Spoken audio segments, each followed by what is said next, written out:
Buenas, ¿cómo están? Vamos a continuar profundizando algunos elementos de la violencia contra las mujeres en las relaciones de pareja.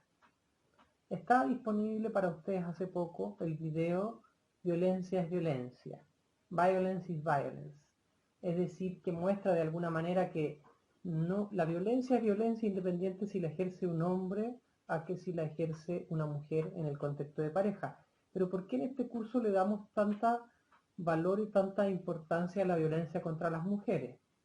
Entonces vamos a ir revisando algunos temas de la magnitud, las estadísticas, las proporciones, que hablan de la direccionalidad de la violencia que es ejercida principalmente contra mujeres, y vamos a revisar algunos elementos también que explican por qué la violencia es un problema fundamentalmente masculino. Una explicación es la explicación estadística, la que habla en Chile y en distintos, o en todos más bien los países del mundo, que estadísticamente las mayores víctimas de distintos tipos de violencia, de delitos violentos, son mujeres. ¿Ya? Aquí tenemos algunas cifras. También tenemos cifras de la Organización Mundial de la Salud, que nos dice que entre el 40 y el 70% de los femicidios en todas partes del mundo es perpetrado por hombres en el contexto de las relaciones de pareja. Es decir, las mujeres tienen más probabilidad de morir en manos de sus parejas o exparejas que en los espacios públicos por otro tipo de delitos. ¿Por qué los hombres ejercen mayoritariamente esta violencia? Bueno, recordemos un poco aquí la tríada de la violencia masculina, que habla de la violencia contra las mujeres, la violencia contra otros hombres y la violencia de cada hombre contra sí mismo. Tenemos así las estadísticas de femicidio versus los hombres que mueren en manos de sus parejas o exparejas, mujeres, que son ínfimos. Tenemos también las cifras y las tasas de homicidio de hombres muertos por otros hombres, que es altísima, y hay una brecha muy importante con respecto a los hombres que mueren por mujeres. Es decir, los principales perpetradores de violencia contra hombres somos los hombres.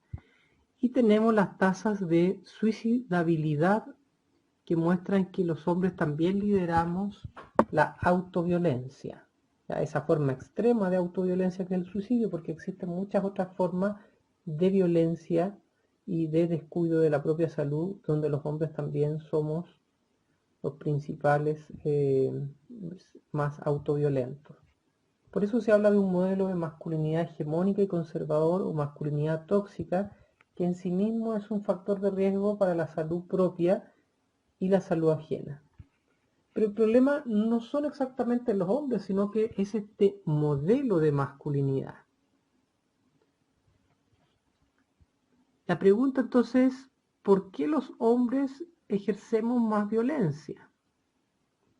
Bueno, una parte importante es este modelo de masculinidad, pero no hay explicaciones únicas o lineales, sino que hay una multiplicidad de factores. Desde una teoría más compleja, estos factores se van combinando y entonces tenemos factores predisponentes, factores precipitantes de la violencia y factores mantenedores o sostenedores de la violencia de pareja. ¿Por qué los hombres ejercemos violencia contra las mujeres? Porque existe una cultura que nos permite hacerlo, existe un entorno que nos permite, es decir, que hay una impunidad, falta de sanción, falta de consecuencias, de límites, de restricciones, de consecuencias reales para frenar esta violencia, porque también la ejercemos porque sentimos que tenemos el derecho a hacerlo, solo por ser hombre, porque esta violencia se ha usado para controlar, para disciplinar, para ordenar, ¿cierto? Porque tiene consecuencias positivas para los hombres, ¿ya? Y porque se les ha enseñado a los hombres que ser hombre es mandar, controlar, disciplinar. Ya tiene que ver con esta masculinidad. Entonces hay temas de jerarquía cuando se ejerce violencia, hay temas de cosificación o objetivización, en este caso de las mujeres, donde se reduce a una mujer o a todas las mujeres a la calidad de objeto, ¿cierto? La mina, o a la calidad de animal, ¿cierto?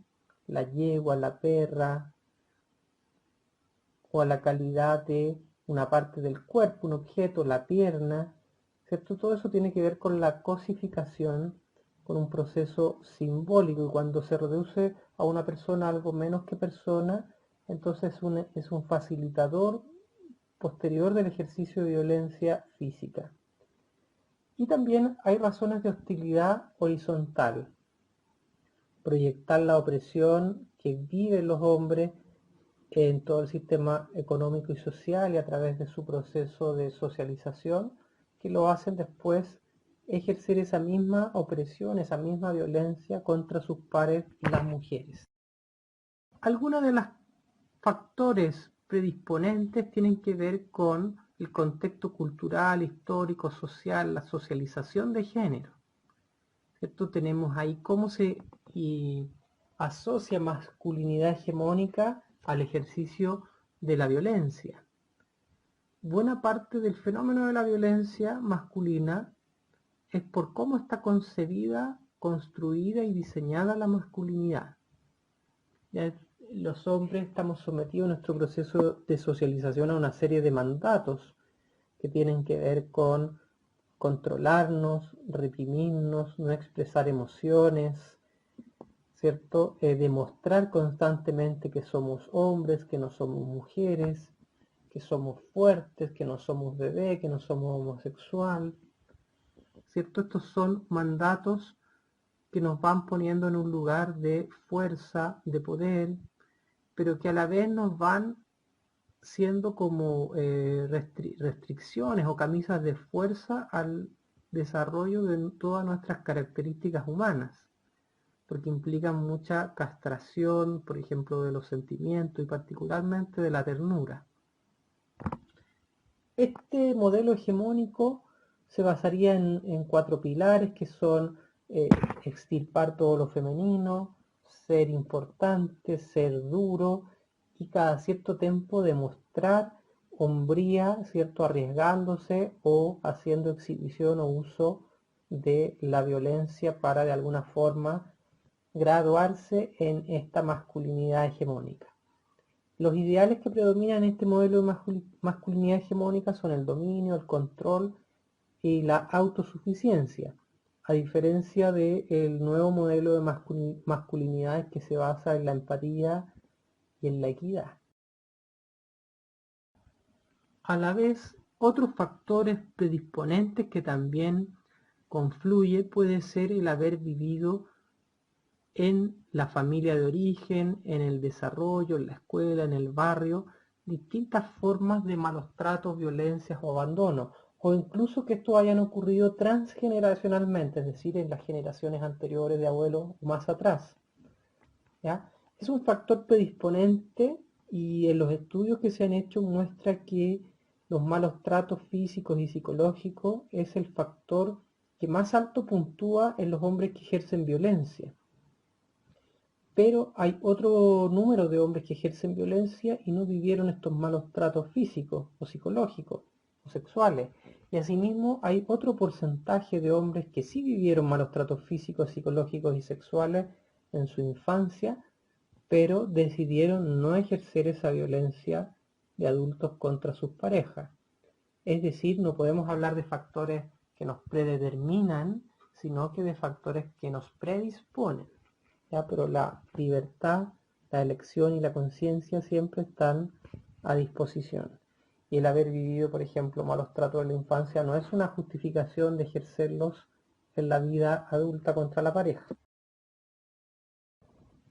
Como factores también precipitantes podemos encontrar el estrés, la cesantía, cualquier problema de consumo de alcohol o drogas, crisis diversas, ya trastornos de salud de cualquier tipo. Pero no podemos decir tampoco que son causas lineales, sino que pueden precipitar, desinhibir y favorecer que ocurran situaciones de violencia, que el hombre ejerza violencia, pero bajo ningún punto de vista podremos hablar de que eso las causa. Y por último tenemos los factores sostenedores o mantenedores de la violencia. ¿Por qué la violencia se mantiene en el tiempo? Hablamos hace poco del ciclo de la violencia y ahí hablamos de por qué la mujer se paraliza, qué factores las hacen mantenerse en la relación abusiva. Ahí tenemos varios factores sostenedores desde el lugar de la mujer víctima de violencia. Pero también tenemos factores sostenedores de las sociedades, que de alguna manera aprueban el uso de la violencia, considerando que existirían causas justas o injustas de maltrato, o admisibles o inadmisibles. ¿Ya? En ciertas culturas o en ciertos periodos históricos, por ejemplo, una mujer borracha, infiel, que no hace las tareas domésticas, que muy promiscua, entonces se vería como más admisible el ejercicio de la violencia. En cambio, ante una mujer que tiene a sus hijos limpios, el almuerzo hecho, es fiel, el hombre entonces que la maltrata sería visto más bien como un monstruo o inadmisible.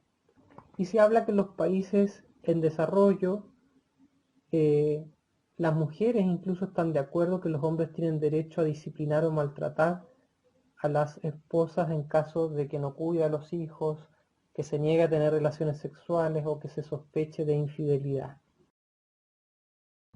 Es decir, sociedades donde se avala el control del hombre sobre el comportamiento de la mujer, donde existe una mayor aceptación o un clima de tolerancia mayor a la violencia contra las mujeres, donde existen aún roles rígidos en la familia, ¿cierto? La mujer a lo doméstico, a la cocina, a lo privado, y el hombre en lo público, y esa separación rígida aún, ¿cierto?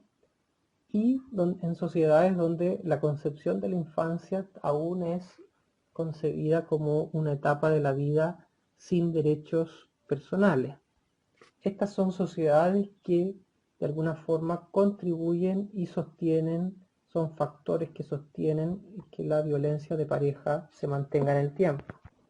A su vez también hay familias, ¿ya?, que presentan violencia, que tienen ciertas características que las hacen más vulnerables a mantener y sostener la violencia en el tiempo. Por ejemplo, las familias donde se basan en un sistema autoritario, de acuerdo a jerarquías rígidamente establecidas, ya inamovibles, donde la comunicación invisibiliza, niega o tapa los abusos e impone la naturalidad de estos hechos de violencia, y donde hay menor autonomía también, donde se valora un ambiente más bien fusionado y se cuestiona como deslealtad o traición la autonomía de alguno de sus miembros. Esto se puede expresar a través de distintos discursos, como por ejemplo discursos que tienden a la normalización o a las distintas formas de justificación de la violencia, ¿cierto? Ahí tenemos varias estrategias como las que vemos acá de normalizar, minimizar, echar la culpa, ¿ya? Mistificar la violencia, es decir, lo hago por tu bien, lo hago porque te amo, lo hago porque te quiero. Muchas veces los hombres en su discurso se sitúan en el lugar del bueno, del preocupado, del proveedor, del protector de la mujer. Ella no sabe, yo sé más que ella, ya ella es tan influenciable. O muchas veces el hombre también se ubica en el lugar del ofendido, de la víctima, y pone a la mujer en el lugar de la loca perdida, la mala madre, descontrolada, y con eso tiende a minimizar, justificar y naturalizar el ejercicio de su propia violencia, es decir, en cierta medida sacar una especie de salvoconducto o justificación de lo que hizo, de la violencia que ejerció. También tenemos otros mecanismos como esencializar, ¿cierto? Los hombres son así, la naturaleza humana es así, la biología es así, o incluso ironizar, caricaturizar o banalizar o frivolizar el ejercicio de la violencia. Todas estas son formas de justificación que en cierta medida contribuyen al mantenimiento de la violencia. Otro elemento que me gustaría compartir con ustedes es la teoría de los sistemas abusivos, ¿ya? La teoría de los sistemas abusivos o circuitos abusivos habla que el abuso, el maltrato no se da solo entre la persona que abusa y la abusada, sino que el sistema abusivo también está compuesto de los testigos terceros. Estos terceros entonces formarían parte importante en que esta situación se dé o no se dé, contribuyendo a su detención o a su mantenimiento. Nos dice esta teoría que los sistemas abusivos son producidos históricamente, son estables en el tiempo, rígidos, resistentes al cambio, o sea, rápidamente se recuperan y se mantienen funcionando, y que no cambia necesariamente desde la persona que abusa, porque la persona que abusa es la que está de alguna manera más cómoda, ¿ya? Y eso tiene que ver con su egocentrismo, porque tiene la autoridad, el control, una sensación de pertenencia sobre, en este caso, la mujer, de propiedad, y también muchas veces una impunidad. La persona abusada, ¿cierto?, ha sido socializada en la incondicionalidad, ser para otros, sentimientos de amor, me quedo porque lo quiero, ¿ya? Ha sido socializada también en estereotipos y roles de género tradicionales y va experimentando poco a poco una relación de adecuación con el poder que se le viene encima, una disminución de su propio valor y una anestesia o disminución de sus propios malestares producto de esta violencia.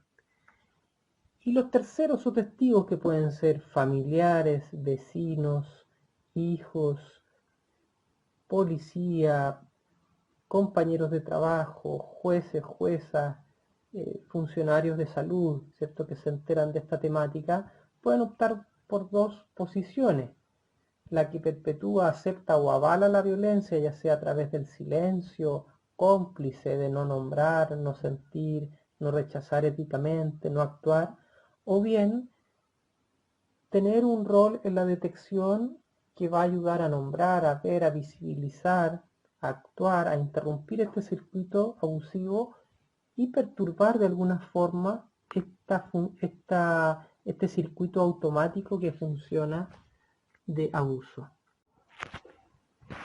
Y un último elemento sostenedor, mantenedor y también en cierta forma predisponente de la violencia en las relaciones de pareja es el ideal del amor romántico, que ha sido estudiado por el feminismo, y vamos a ver el estudio de Pilar Sampedro del 2005. Así como ponemos en duda la masculinidad hegemónica, la feminidad hegemónica, la familia hegemónica conservadora, también lo que entendemos por amor es importante hacer una revisión, una deconstrucción analítica y crítica. Se pregunta esta autora: ¿qué es lo que avala que ames a quien te mortifica, te anula, a que soportes la humillación, las faltas de respeto a tus opiniones, a tus gustos, a tus opciones? ¿Qué es lo que hace que ames o aguantes a quien anula o limita tu libertad, a quien te desprecia, a quien te presiona a hacer esto o lo otro, te chantajea, te impone, etcétera? ¿Ya? Haciéndose esa pregunta dice, bueno, revisemos el mito del amor romántico, que sería una programación cultural para el mantenimiento de la violencia, que tiene su origen histórico en el siglo XIX, ¿cierto?, con el cine romántico norteamericano, que masifica de alguna forma las novelas de amor donde la mujer ya no es casada por su familia, por intereses económicos, sino que la mujer decide, la heroína de esas novelas y de esas películas, decide con qué hombre enamorarse y de qué hombre casarse. Pero este ideal del amor romántico es más antiguo y viene del amor cortés del siglo XII y ofrece un cierto modelo ideal de conducta amorosa. Habrían algunos elementos importantes que hacer en este análisis, que son el amor a primera vista o inicio súbito del amor, las pruebas de amor, ¿ya? Si me amas tienes que, el tema de la fusión con el otro, que implicaría un olvido de la propia vida, cierta simbiosis o la fantasía de la media naranja, del alma gemela, ¿ya? La presuposición de que el amor es para toda la vida, ¿no es cierto? Te querré por siempre. La exclusividad, no podré amar a nadie más que a ti. La incondicionalidad, te amaré por encima de todo, o el amor todo lo puede, todo lo aguanta, todo lo soporta, ¿ya? Y todo esto implica un grado elevado de renuncia de sí mismo, sacrificio de lo propio, a costa de lo propio, ¿cierto? Y que podría resumirse en la consigna o la frase te quiero más que a mi propia vida. Daría la vida por ti. Entonces, analizar críticamente este modelo según Pilar San Pedro es hacernos planteamientos más realistas sobre, por ejemplo, esta arbitrariedad de la elección amorosa. Preguntarnos de dónde nace, de qué necesidades, proyecciones o deseos insatisfechos, ¿ya? También pensar críticamente, tomar en cuenta, considerar que colmarnos definitiva y eternamente con una sola persona en nuestro mundo afectivo, ¿ya? Puede basarse en algo un poco fantasioso, porque los afectos son más bien diversos, múltiples, de complejidad, y bueno, que amar también no puede basarse en renuncias y sacrificios, sobre todo de los propios gustos y de la propia identidad, y de la propia libertad y de la propia dignidad. Es decir, que no deberíamos abandonar nuestros proyectos personales, nuestras amistades, nuestro mundo, nuestro espacio, en aras de lo llamado amor. Entonces, replantearse el amor romántico, ¿ya? ¿Cuántas partes del amor romántico contienen elementos que son para las mujeres en alguna medida una cárcel, porque implica, sobre todo para ellas, ser para los demás? Y ahí las feministas plantean lo que une en alguna medida al ideal de la madre imaginario de la prostituta, es que ambas son mujeres que son para los demás. O sea que los hombres tienen la expectativa de que ellas realicen ciertos servicios a ciertas autoridades de ellos, y cuando esa expectativa no es cumplida, entonces se acusa de egoísta, desleal, mala mujer, mala madre, ¿cierto? Porque el eje identitario de la feminidad estaría alrededor del ser para otros y no ser para sí misma.